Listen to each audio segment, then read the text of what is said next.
Thanks for clicking on the Wayne.com page to listen to us talk some Inside the Zone. We had talked about perhaps doing a Justice Scalia show for Inside the Zone. We used better judgment on that and decided not to. So we're just going with a straight Komets hockey format this week. Komets, obviously, on paper, it was a rough week in terms of the travel. 4 road games, 4 games in 6 days. What do you take away from what you saw? Because they lost some close ones, and it was just a week where it was a little bit of everything, I guess, if you're a Komets fan. Glenn, how long have we been talking about they need to get off to better starts? That's 4 games in a row. The opponent scored first in 6 of the last 8. And they need to get off to better starts. I mean, they really do. And then they seem to catch fire the first 10 minutes of the second period, but it's like, well, there was a whole 20 minutes before that they really struggled with on the road. We say they need to get off to better starts. What specifically do you think they can do to start a game better? Because you never, especially when you play in road games, you don't want to be, digging out from behind. Well, pretty much everything, because they've been getting outshot in the first period. I mean, for one thing, they screwed up and got the time wrong for the Tuesday game in Evansville. They thought it was at 7:15 when it was at 6:15. But they just need to play better early. I mean, it's like they need 20 minutes to wake up. And it really cost them. It didn't cost them Sunday, but it sure cost them Saturday. They won the game, but they were down 1-0 again. And Friday night, it really cost them in Cincinnati. Yeah, when you take a look at some of the teams that they might be facing at some point in the postseason, Cincinnati, it could be them.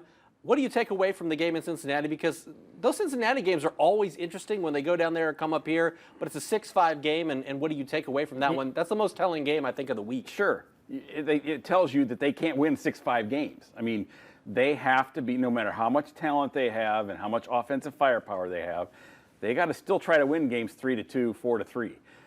If you get into 6-5, that suddenly lets the other teams back in. I really noticed this week, I sensed a problem in that playing to the level of the competition. I mean, Sunday's game was fantastic in Toledo.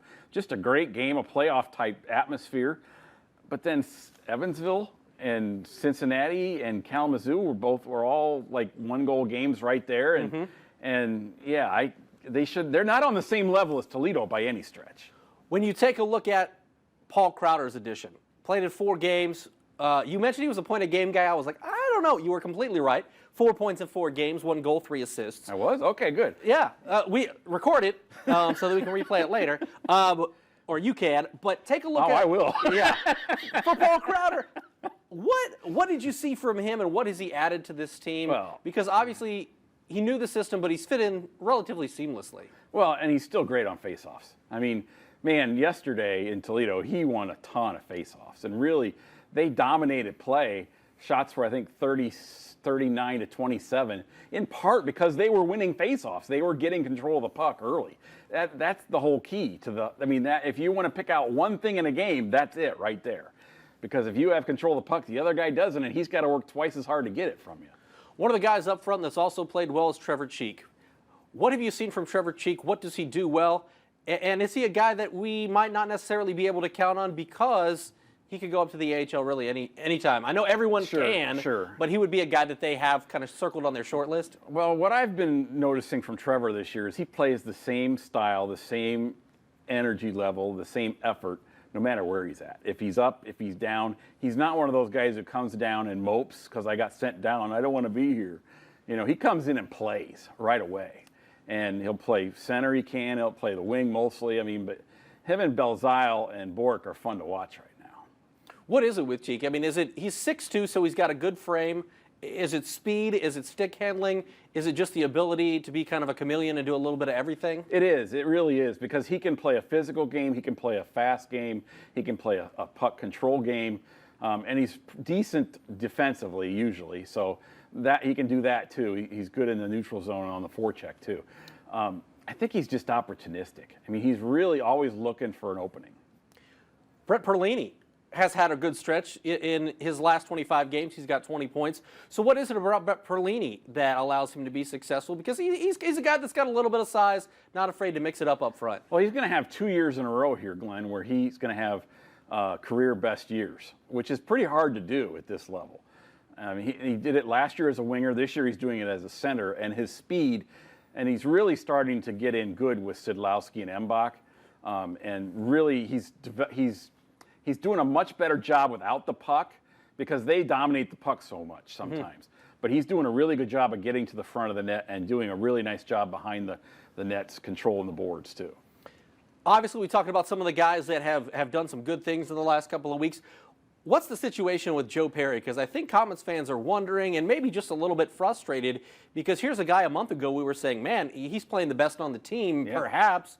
A guy that's got some experience under his belt and a guy that's got some talent, but now it looks like he's not going to be a part of the picture. What is the scenario with I Joe don't Perry? know. He's suspended for 45 days because he's on team suspension. So it'll be 45 days. Well, that's up against the playoff roster, so I really don't expect him back. And I frankly haven't had any time to dig into it because of the other assignments I had, and I'm sorry about that. But I'm guessing he's not coming back. How big of a blow is that for the Komets, and how much out of left field is that for, I know you're covering them day in and day out. Was that expected, or did it come a little bit out of left field? I think it's out of left field. But if you're going to do it, that's the one spot where you can afford it. I mean, because you do have some really good forwards. I mean, Kyle Thomas got goals in back-to-back games this weekend after he got back in the lineup, partly because of that. So that was good. Maybe you don't have a chance to rest guys for a week or so because you've lost that spot, but you were going to have to make some really hard decisions on somebody who was going to get let go because there were too many forwards, and now that gives you a little bit of breathing room. Going forward this week, we talked about how many road games the Komets had stacked up really the last month and a half. A little bit of breathing room in terms of sleeping in their own beds. This coming weekend, 2 of the 3 games are going to be at home. You got Friday versus Toledo at home, then you got at Toledo Saturday, then back home against Colorado on Sunday. So what does this weekend mean knowing that this week the Komets don't have a midweek game like they've had the past couple of weeks, and also they get to play some games at home finally over the weekend? This is your last week where you've only got 3, I think. I mean, it's something like that because from here on the schedule is just a killer. They got 4 games next week, and then they go to Colorado, Rapid City, Alaska, and then they come back and they have to go to Evansville after that trip, and then you come home for you play 9 out of 11 at home to end up. So really, these are your last 2 normal weeks for a while. So you really need to make hay and do well. And I think they really want to start putting together some decent hockey. And let's see some consistency. Don't see, okay, we play Toledo really, really tough for 2 games, and then Sunday we're just going to kind of just see what Colorado brings and play it from there. They need to find some consistency bad. How exciting of a game is the Colorado game? Because it's a team that you don't see very often, especially coming to Fort Wayne. It's been since, 2013, February 2013, since these 2 teams have played each other. That's back in the old CHL days, if I do recall. So no, that was the first year in the ECHL. Was it? Okay. Yeah. So how big of a deal is it that Colorado's coming in? And well, I think that's a potential playoff matchup, for one thing. I mean, you're going to play them in 2 weeks out there. You play them a couple games, and then you could eventually see them as a playoff matchup. This could be a first-round playoff matchup if depending, because you could play Colorado, Tulsa, Cincinnati. They're all hanging around there 6, 7, 8, and then Indy's 9, I think. I mean, there's a lot of possibilities, and I think you'd want to get a head start on, proving your point pretty quickly. Yeah, figuring them out for sure. Right. Final question. What are you most looking forward to this week? Obviously, we talked about getting off to good starts. Is that the focus? Is that the thing you're looking forward to the most, to see if the Komets can indeed do that when they actually do play multiple games at home in a week? How about just some consistent effort? I mean, and none of this crap of, how about a first period? Consistent first periods. Let's see you go out and outshoot teams. I'm not saying you have to definitively go up 2-0 or whatever, but it'd be nice to be where you guys are controlling play and you're enforcing it and not reacting to it.